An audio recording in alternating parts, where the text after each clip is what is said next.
أعوذ بالله من الشيطان الرجيم بسم الله الرحمن الرحيم سبحانك لا علم لنا إلا ما علمتنا إنك أنت الأليم الحكيم ففهمناها سليمان وكلنا آتينا حكما وعلما رب اشرح لي صدري ويسر لي أمري واحلل عقدة من لساني يفقه قولي لا حول ولا قوة إلا بالله العلي العظيم سبحانك اللهم وحنانيك اللهم لا تنسني ولا تنسني الحمد لله أفضل الحمد اللهم صل على محمد وعلى آله وسائر النبيين والصالحين وسلم اللهم وفقني واهدني وسددني واجمع لي بين الصواب والثواب وعذني من الخطأ والهرمان آمين. Assalamu alaikum wa rahmatullahi wa barakatuh, and welcome to another episode of Q&A. In fact, the last one of this week, we are on Friday. There's been a slight change in our schedule. I know you normally expect to see me on a Sunday, but that slot has moved to Wednesday, so I am on Wednesdays, Thursdays, and Fridays. But hey, I'm sure you don't just tune into Iqra TV to watch me. My colleague, is on Mondays and Tuesdays. Maulana Fazal Dad will also be delivering Q&A, so you can see the full series through on the 5 days of the week. And then Saturday, Sunday, I guess you can get time to relax and watch other episodes that are going on at that time.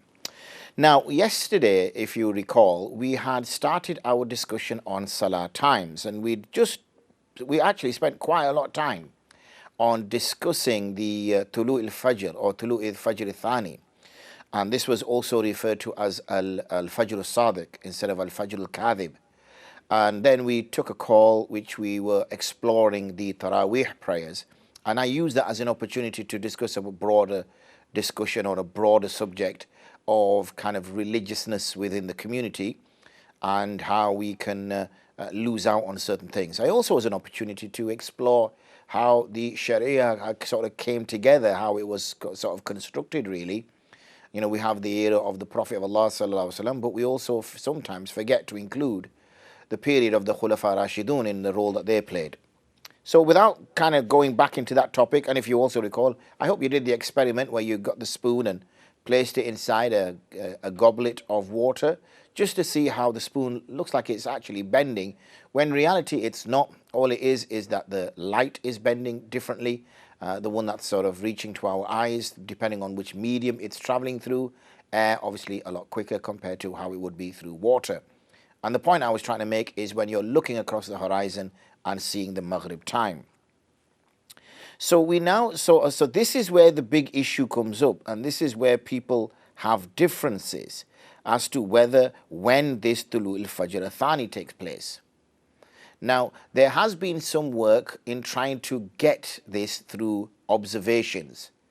But in order to do that, they've got to minimize any air pollution, or more when we speak about air pollution, in reality what we're speaking of is light pollution, is to eliminate and remove all light pollution in order to be as close to reality as possible.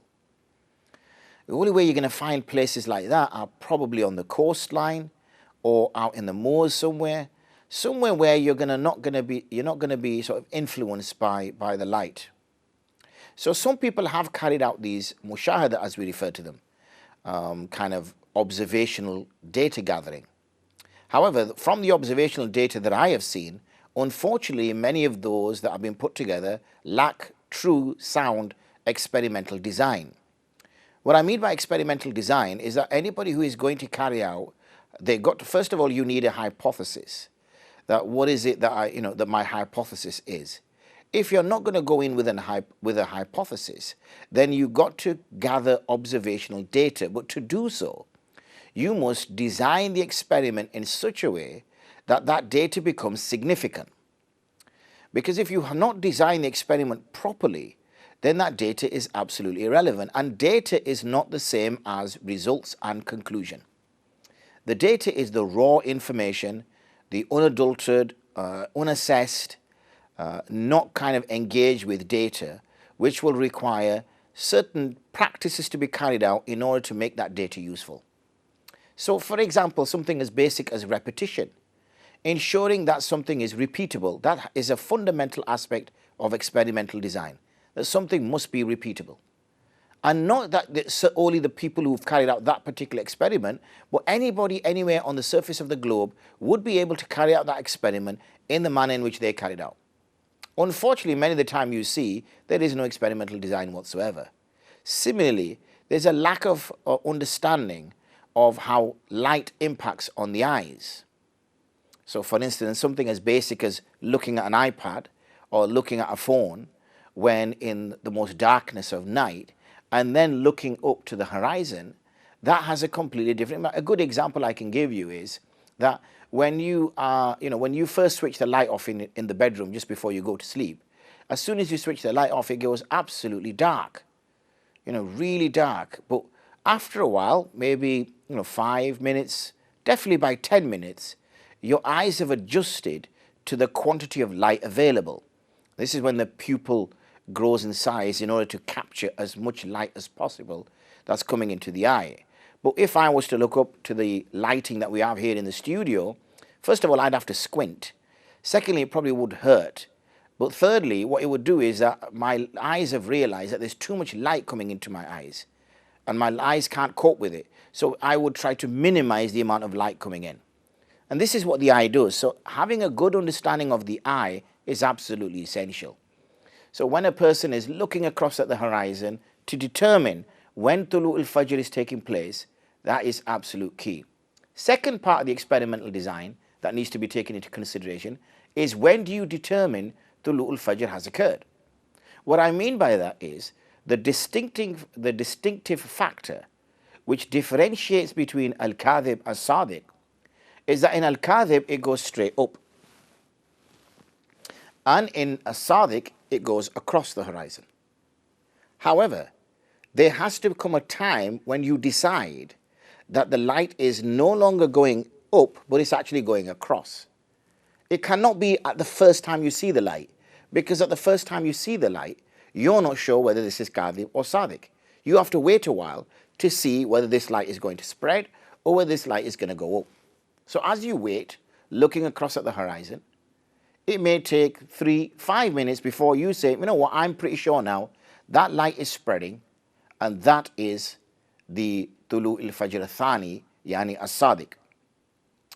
Now, if you've not given a criteria as to what it is you're looking at, so for example, if you've not said that, even if you say, hold a ruler up against the light, and you're going to say that when the light spreads by say 2 inches, you're going to make a decision.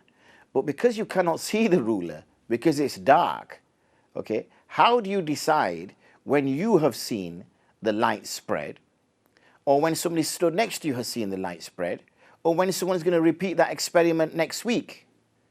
Because at what point are you saying that that's it, I believe that that light has now spread across the horizon? So you're going to get differences.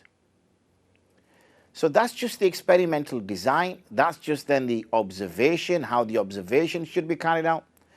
Data has to be collated repetitively. So if this would mean that this has to be carried out over a period of 3 to 5 years, because you cannot choose that, oh, okay, on the 12th of January, I saw the Tulu al-Fajr al-Thani at this particular time, that's good enough for me. No, you'll need at least minimum 3 pieces of data over a 3-year period to be comfortable and confident that yes, it's there. Similarly, you would have to collect data over every single day. So this is a very in-depth kind of experiment. I've not come across any experiment that's been carried out in the way I've described it so far. It's been very potted. It's been very kind of hit-go-lucky. There's been no design. It's just assumed you just go out and look and that's it. The expertise of the people going out has varied. Clearly the eye, the ability to see in the dark and the ability to see light will vary. Has that been standardized?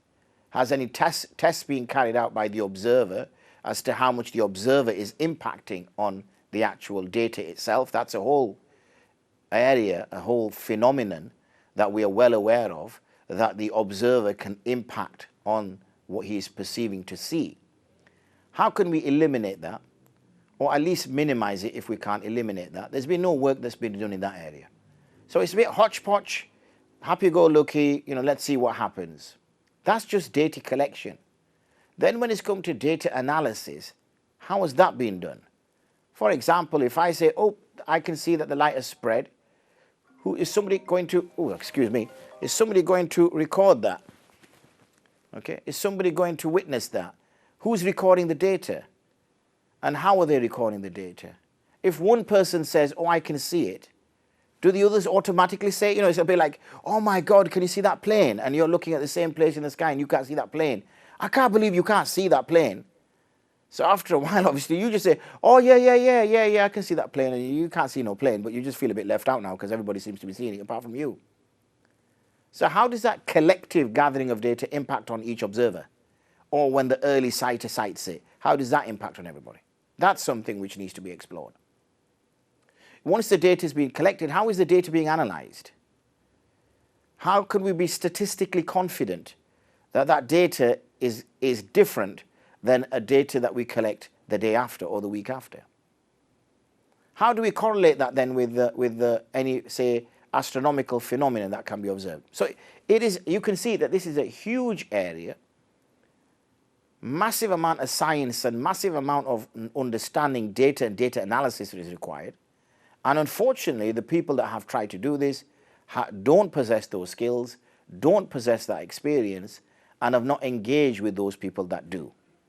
That's the reason why, unfortunately, we have got, through the mushahada, very strange results which don't make sense and really would not be able to stand up under scrutiny either from an academic perspective or from a scientific perspective. And at the end of the day, that is what folk are trying to do. They're trying to use this as a means to determine prayer times. So what do we do in the absence of this mushahada that we're trying to carry out to determine when Fajr is starting? What are we supposed to do then? If we can't go by mushahada, because we just unfortunately don't have the skills base for it, what are we supposed to do? Well, one other thing I want to touch upon before I go into alternatives is the fact that there is unfortunately hardly anywhere on the surface of the earth where there is no light pollution. So even though where you're standing, maybe in the middle of the moors, there's hardly any light there for at least 5 miles square from where you're stood. But like I mentioned before, when you're looking across the horizon, then you're looking potentially across towns and potentially across cities. So it's going to impact on the light that you're seeing. So what you see is, what does that result in? What it results in is you seeing the light of the Tulu' al-Fajr al-Thani later than what you should be seeing it out. That's going to be the conclusion. Because unfortunately, you can distinctively see a white light against darkness very quickly. But when there is lots of light pollution, then that light has to get quite bright for you to be able to see it beyond the light. For example, you don't see the light that it is being reflected off the moon when the sun is out. You could still see the moon. You could probably just make it out on some days when it's not very cloudy. But generally speaking, the light coming from the sun is so bright that you cannot see the moon. Even in other examples, you will not see distant stars when the sun is out. Why? Because the light coming from the sun, which is a star obviously as well, is significantly brighter than the light which is coming from distant stars. You only get to see the stars when the sun sets. Okay, that's when you see the stars. So the sun has to set for you to be able to make out the stars. In the same way, for the fact for you to see the Tulu' al-Fajr al-Thani, it's got to be so dark that you can make out the light at the first point. If you cannot make the light at that first point, then it will spread, get brighter and brighter until finally you see it, because now it's brighter than the light pollution, and you will say, that's when I've seen the light. Now, unfortunately, that might be too late. What I mean by too late, it's not too bad for Fajr, because, okay, you pray Fajr 5-10 minutes later than its original time, or even half an hour later, no big thing. But the problem is, if you carry on eating, that's where the problem occurs. You've been eating into Fajr because, unfortunately, you've not been able to observe it. So what's our alternative? What should we do then if we can see that there's so many flaws in this approach? Well, we're going to touch upon that in some detail, inshallah, after a short interval.